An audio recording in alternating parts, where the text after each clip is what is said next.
ન્યૂઝ9 ગુજરાતી સાથે હું પાયલ બામભણિયા તો જોઈએ આજના સમાચારમાં। શ્રાવણ માસના ત્રીજા સોમવારે સોમનાથ ધામમાં ભક્તિ અને ભવ્યતાનો મેળા। પ્રથમ જ્યોતિર્લિંગ શ્રી સોમનાથ મહાદેવના પવિત્ર સાનિધ્યમાં શ્રાવણ માસના ત્રીજા સોમવારે ભક્તિભાવ અને ભવ્યતા છલકાઈ ઉઠી। પ્રાંતઃકાળે મહાદેવને પીતાંબર પરિધાન પહેરાવી સુગંધિત પુષ્પો વડે અલૌકિક શૃંગાર અર્પણ કરવામાં આવ્યો।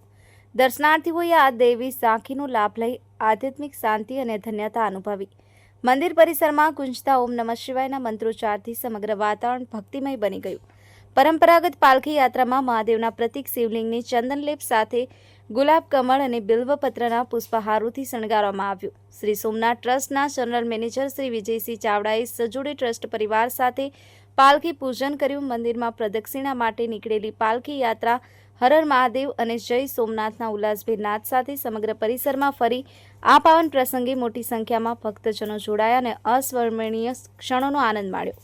મહેશ વાજા, ન્યૂઝ9 ગુજરાતી, સોમનાથ।